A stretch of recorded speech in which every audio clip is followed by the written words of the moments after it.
Bacaan Kitab Suci Injil, Renungan, dan Doa. Sabtu, tanggal 7 Mei tahun 2022.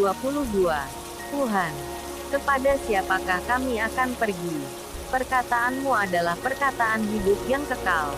Inilah Injil Suci menurut Yohanes, bab 6 ayat 60 sampai dengan 69. Setelah Yesus menyelesaikan ajarannya tentang roti hidup, banyak dari murid-muridnya berkata, "Perkataan ini keras.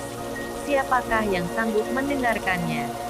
Yesus yang di dalam hatinya tahu bahwa murid-muridnya bersungut-sungut tentang hal itu, berkata kepada mereka, "Adakah perkataan itu menggoncangkan imanmu?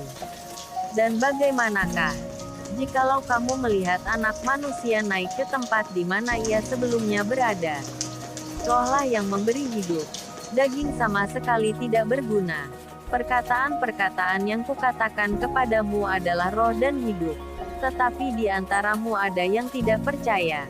Sebab Yesus tahu dari semula siapa yang tidak percaya dan siapa yang akan menyerahkan dia. Lalu ia berkata, "Sebab itu telah kukatakan kepadamu, tidak ada seorang pun dapat datang kepadaku, kalau Bapa tidak mengaruniakannya kepadanya." Mulai dari waktu itu banyak murid-muridnya mengundurkan diri dan tidak lagi mengikut dia. Maka kata Yesus kepada ke-12 muridnya, "Apakah kamu tidak mau pergi juga?"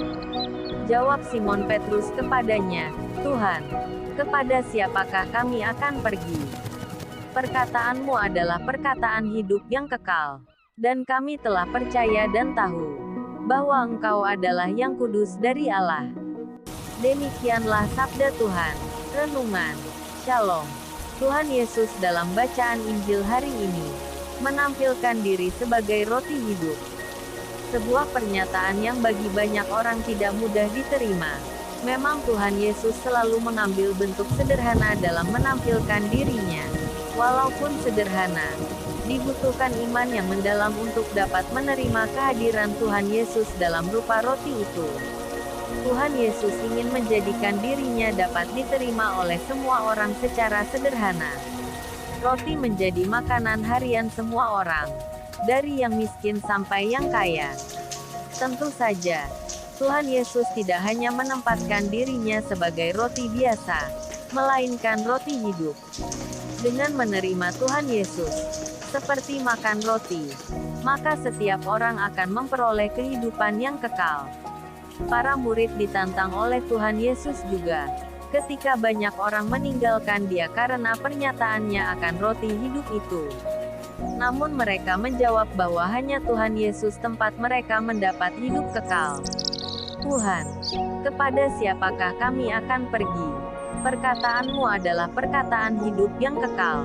Tuhan Yesus tidak mengajarkan hal yang sementara dan duniawi, melainkan yang abadi dan surgawi. Oleh sebab itulah, ia sendiri memberikan dirinya untuk mendapatkan hidup abadi itu. Tuhan Yesus tidak menuntut banyak. Ia hanya ingin manusia menerimanya yang hadir sebagai roti hidup. Tuhan Yesus menjadi makanan yang menyelamatkan. Makanan itu telah tersedia dan tinggal diterima dan disantap. Memang dalam dunia kita sekarang, ada banyak tawaran yang lebih menarik, dan tampaknya menjanjikan. Namun, yang dijanjikan adalah kemakmuran duniawi yang bersifat sementara. Walaupun sementara, tetaplah menarik sehingga banyak orang mengikutinya, dan akhirnya tersesat. Marilah berdoa. Tuhan Yesus, ajarilah aku untuk selalu membuka hati bagi tawaran kasih-Mu itu Tuhan, karena Engkaulah kehidupanku. Amin. Salam kasih. RHPE Channel.